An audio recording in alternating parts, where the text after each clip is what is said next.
Let us start the part 5 of Linux commands. So they are networking commands. In part 5, I'm going to tell about networking commands. So first command is if config. So in few systems, this command will work. In few systems, it will not work. It will show all network interfaces and IP addresses, MAC addresses, all these it will show. So in my system, so here you can see IP addresses, MAC address, everything it has showed, right? So its status, networking interfaces, everything it will show. Next, ping. Ping command will, wait, let me, right? Ping google.com. Okay, so it will check whether a system can reach another host or not, and it will check whether it reaches to this particular google.com or not. Okay, so click enter. So here it will go like that only. You have to stop it, so by control C, so then you can stop it. If you Okay, so this is how you can use a ping command.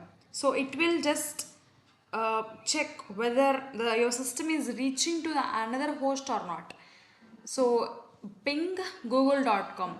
This ping command will check whether your system is reaching to another host or not. So it was right. So we have got this, and then next command is net state.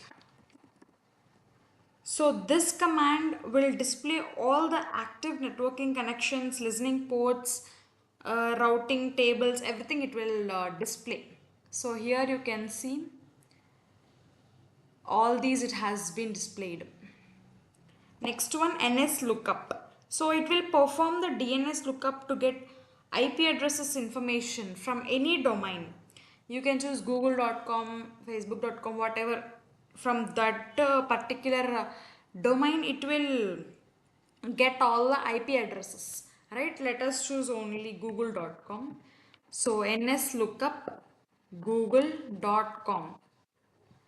Okay, so here you can see the name we have given is google.com and address, and again name and its address. So this is how we can get all the IP addresses of particular domain.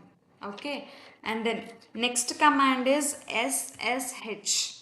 So this SSH will connect, this command will securely, it will connect to the remote system. Through the network it will connect to the remote system. So for example, SSH user, user means user at the rate, here you have to give your IP address. Okay, you have to give the host name IP address. So this will connect to the, this will just connect to the remote system. Through the network it will connect to the remote system. And then next, SCP, it will just copy all the files between local and remote systems. It will copy all the files in the local and remote system. SCP command. So here you have to give, when you want to copy from local to remote, SCP your file name, for example file.txt, and to where you want to copy.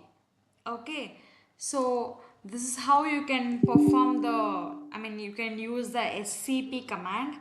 Next one, curl command. So the curl command will transfer data from, you know, it will transfer the data to the servers from the URLs. See, for example, curl https google.com. Google.com. So it was okay. Let me. So this will this curl will.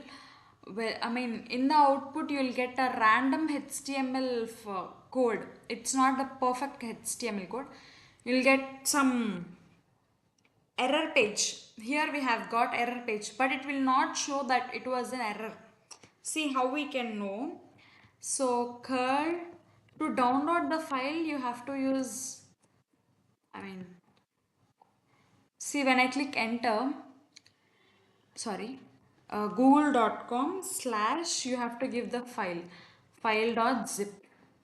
So here you can see it did not told that it was a misinformation, like it was error page. It doesn't give directly it was an error page. It will just save the Google HTML error page as a file. It will just store, but it will not give that it was an error, right? But when you use wget command, it will show that it was an error only. See, for example, instead of curl, just place wget. Okay, so and click enter. Here it will directly tell that it was an error, but this curl command will not directly tell that was an error page. It will just it will just save the Google's HTML error page as a file, and it will show what is the size of that particular file, everything it will show, but it will not show directly that it was an error page. There is no such file. It will not show like that, but wget command will show directly that it was an error page. That was not a proper page to download. That was an error page. It will directly show. And then next, sudo if top. So this it will monitor the real-time network. I mean, like bandwidth.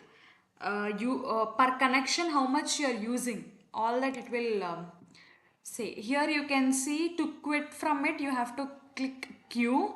So here you can see IP address is this and MAC address is this. Okay. Next NC. NC is nothing but netcat. So whether it was working properly or not, to check that you just need to type NC and click enter. So it was working properly. Okay, so if you want to see the open port, then you have to use a command nc zv google.com 80. So here 80 means for HTTP websites you have to use 80 as a port number, and for HTTPS websites you have to use 443 as a port number. Okay, so click enter. So it was succeeded. It was succeeded. And then next, if you want to send any file, so here Z is nothing but it was in scan mode, and V is verbose output. Okay, and then next, if you want to send any file, so here minus L means it was in listening mode. So 1234 is a port number, and here you have to remember that in, okay, I'll show you. So in here you have to add the spaces. If not, let us see. So here you can see missing port number. Okay. So I will add the spaces here, so I'll not get error. See, here you can see I'm not getting any error, right? So I've stopped the process. So yes, this is how you can send the file. Okay. And if you want to see the host name, so the host name is desktop ECK. So this is how you can see the host name. So just type host name as a command, and yeah, you can see the host name. So this is all about the networking commands in Linux. This is the part 5 of Linux commands.